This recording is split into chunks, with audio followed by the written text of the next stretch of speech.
Today is Friday, September 22nd, 2023, and this is the Dunkley Report. Ukrainian authorities say Russian missiles pounded cities across Ukraine, starting fires, killing at least 5 people and trapping others under rubble. The missile attack early Thursday was Russia's largest in more than a month. It came as Poland said it would stop providing weapons to its ally. The strikes happened as world leaders meet at United Nations General Assembly in New York. In a speech there, Ukrainian President Volodymyr Zelensky denounced Russia as a terrorist state.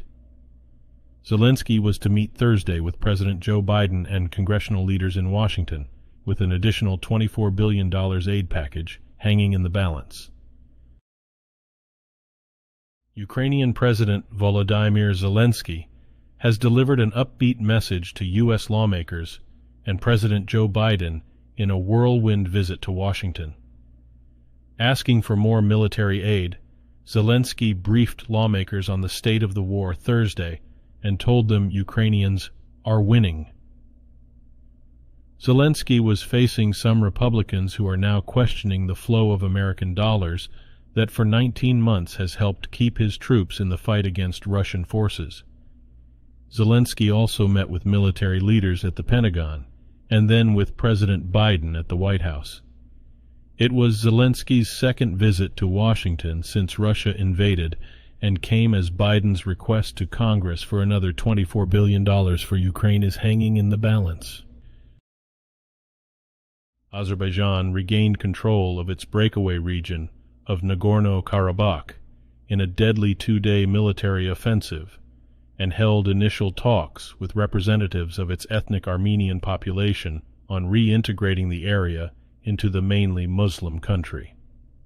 That's according to Azerbaijan's top diplomat, who spoke Thursday at the UN Security Council.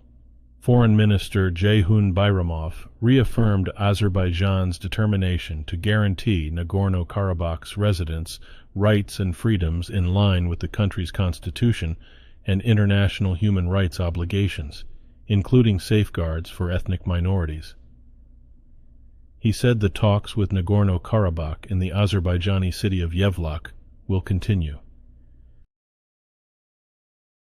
It's not every day that VIP visitors venture out to the town of Saint-Denis, one of the poorest and toughest parts of the Paris region. So there was excitement when Britain's King Charles III and Queen Camilla swung by Thursday. Residents welcomed the royals as a boost for the town with a reputation for crime, deep pockets of economic hardship, and where many are deprived of the wealth and opportunities that nearby Paris enjoys. Their stop on the second day of an engagement-packed state visit offered Charles and Camilla a quick look at a world far removed from the lavish splendor France treated them to the previous day. The head of the junta in Guinea has defended the recent coups in Africa.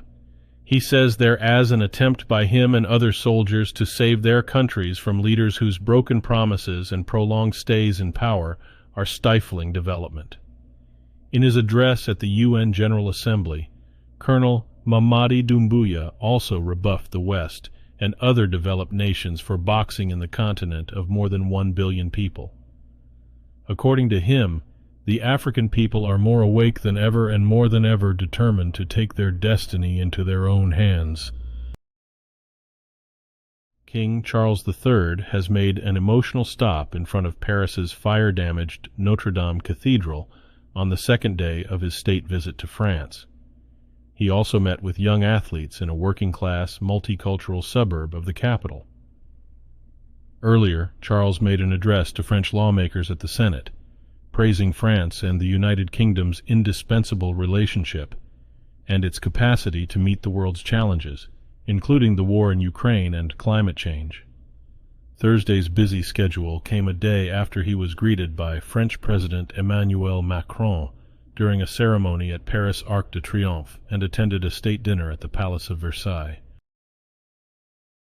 Singapore police say they have uncovered more luxury watches, gold bars, and other assets from a massive money laundering scheme that was busted last month, bringing the total amount of assets seized or frozen to $1.75 billion. The police said Wednesday they are continuing to investigate the scheme, in which foreigners are suspected of laundering the proceeds of scams, online gambling, and other organized criminal activities.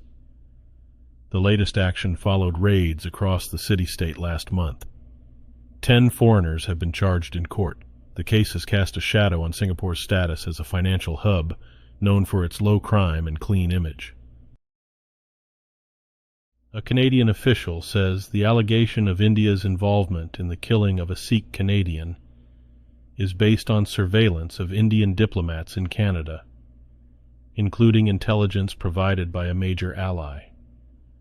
The official told the Associated Press on Thursday that the communications involved Indian officials and Indian diplomats in Canada, and that some of the intelligence was provided by a member of the Five Eyes intelligence sharing alliance, which includes the U.S., Britain, Australia, and New Zealand in addition to Canada.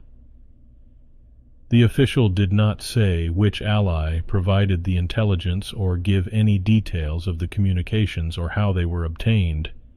The official spoke on condition of anonymity because they weren't authorized to discuss the matter publicly. Haiti's government is doubling down on the construction of a canal on Haitian soil that prompted the neighboring Dominican Republic last week to shutter land, air, and sea borders that both countries share.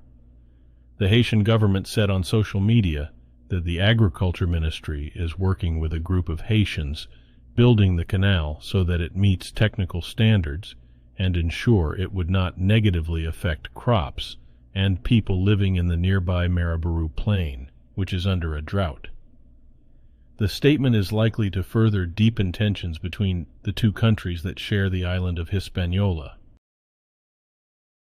A serial killer in Rwanda has pleaded guilty at a court saying he killed 14 people. Most of the victims were women. Dennis Kazungu admitted guilt to charges that included murder, rape, and robbery. He appeared at the Kicukiro court in the capital Kigali on Thursday. Kazungu smiled as police led him into the courtroom, but he didn't appear to show any other emotion during the hearing. Police discovered 12 bodies at this home, but he said that he killed an additional 2 people whose bodies haven't been found. Authorities say the victims include 11 women and 1 man. The sex of the other 2 people Kazungu said he killed wasn't immediately clear. Today's news was reported by the Associated Press. This has been the World News for Friday, September 22nd, 2023. Thanks again for joining us at the Dunkley Report.